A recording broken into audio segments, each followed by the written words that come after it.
autorités routières qui veulent me carrer une fanfare dans le fion parce que j'avais bougé leur avion. Il y a le maire et le conseil municipal qui me broutent les roustons à cause du foutoir que vous avez mis sur la place. Tout le monde me tombe dessus. On me demande où est qui, comment et pourquoi. Est-ce que je me fais bien comprendre? Je fais juste mon boulot, c'est pas toujours simple.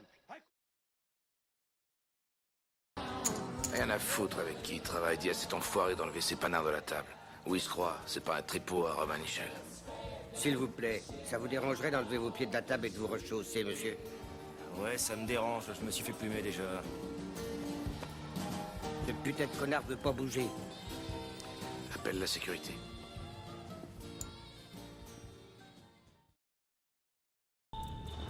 Vous avez un mandat. Une carte de policier, monsieur. Non, un mandat, s'il vous plaît. Un mandat.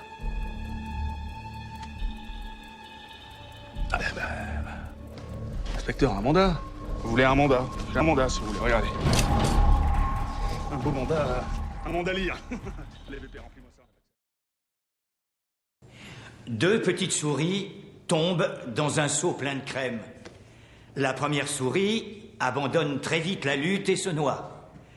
La deuxième souris ne renonce pas. Elle se débat tant et tant qu'elle finit par transformer la crème en beurre. Et elle sort du seau. J'ai besoin de quelqu'un qui puisse me succéder. Quelqu'un de confiance. Je peux pas demander ça à Simon. Il est médecin, le pauvre. Oui, mais vous savez, Maurice, moi, je suis pas du tout... Dans le meuble, je sais. Mais vous, les polytechniciens, vous savez vous adapter, non? Moi, je suis de l'ancienne école, comme on dit. Aujourd'hui, si on veut survivre, il faut gérer l'entreprise autrement. Et pour ça, tu serais, mais alors, parfait. Ah oui, c'est très clair. Il est clair que t'es un pur bergeau qui aime bien jouer à des jeux qui sont plus vraiment de son âge. Que tu dis? Ah, que je dis?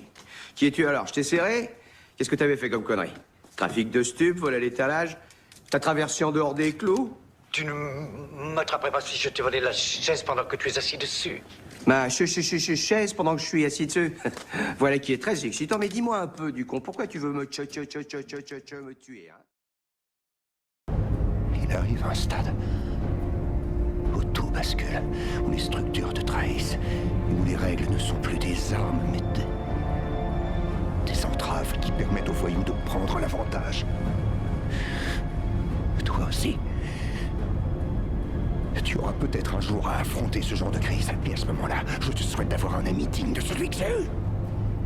Qui soit prêt à plonger les mains dans la grâce pour que les tiennes restent blanches comme neige. Je peux te poser une question?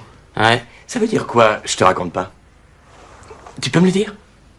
Je te raconte pas, tu le dis si t'es d'accord avec un autre mec. Genre, il dit Crackle Welch, c'est une poule super bien roulée. Je te raconte pas. Ouais, ça se dit aussi, quand t'es pas d'accord, la Lincoln c'est mieux que la Cadillac. Je te raconte pas. Tu vois? Et puis, moi aussi pour un truc que tu manges, tu trouves ça super bon. Putain, ton pepperoni, je te raconte pas. Tu crois que tu vas sortir un jour? Moi? Oui. Le jour où j'aurai une longue barbe blanche, 2 ou 3 cases de vide dans le placard à ménage, ils me feront sortir. Je suis de la majorité non silencieuse, papa. Bien. Oui, je note que vous nous insultez. C'est bien typique de votre comportement envers les visiteurs de l'étranger. Mais peut-être bien que la simple défaite de votre grotesque soi-disant champion sera la parfaite illustration de la pathétique faiblesse d'une société de capital. Nous partons.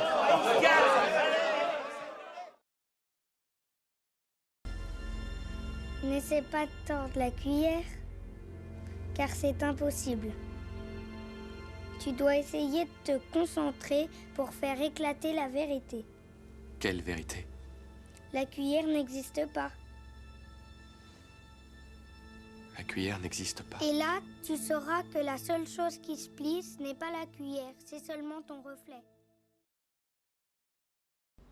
Eddie Barzoun, Eddie Barzoun. Ah, je l'ai materné à travers 2 divorces, une cure de désintoxication à la coke et une réceptionniste enceinte.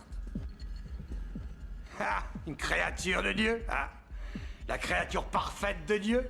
Ah, Et je l'ai mis en garde pourtant. Je l'ai mis en garde à chacun des pas qu'il faisait.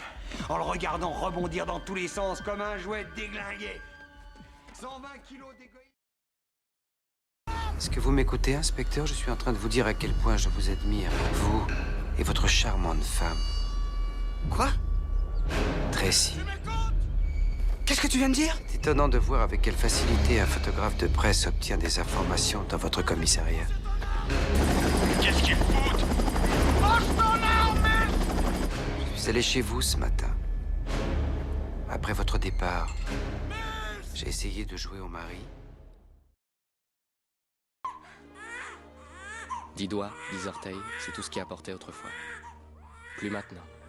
Le jour où je suis né, alors que je n'étais âgé que de quelques secondes, le moment exact et la cause de ma mort étaient déjà connus.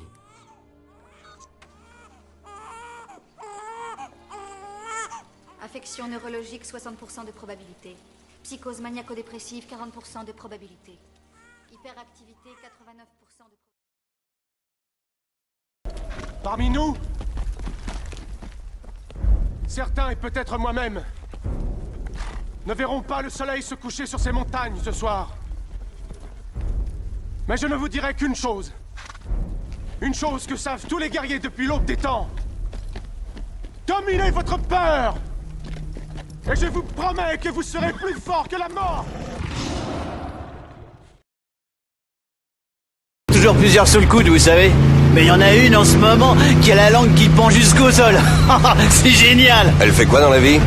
Une espèce de secrétaire juridique ou un truc comme ça. La fille un peu coincée, petite bourgeoise. Oh, mais un super coup, ça se sent tout de suite. Avec vous, elle devient un super coup, c'est ça? Oh, un méga coup. Ouais. Ouais, toujours les cuisses ouvertes. Comme une fleur mourante qui veut qu'on l'arrose. Mariée à un pauvre connard. Mariée à un pauvre connard. Ton père était en train de me raconter sa journée au bureau. Pourquoi tu n'annonces pas la grande nouvelle à ta fille? Jane, aujourd'hui, j'ai donné ma démission.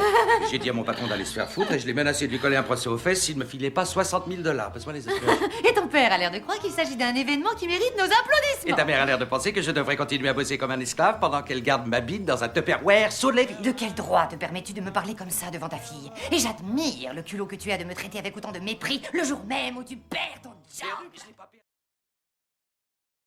Sœur Odamé, fais-nous don de ta présence de voyante extralucide. Apparais maintenant devant nous.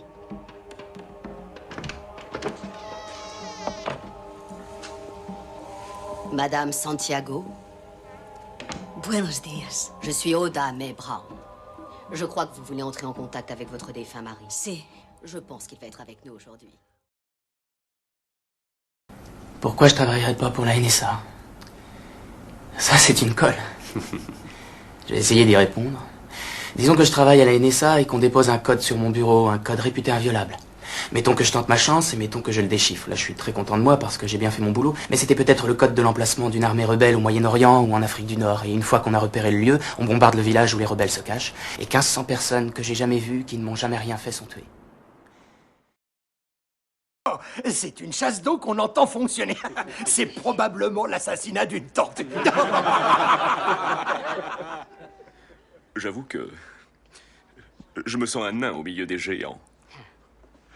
Alors, tous mes vœux.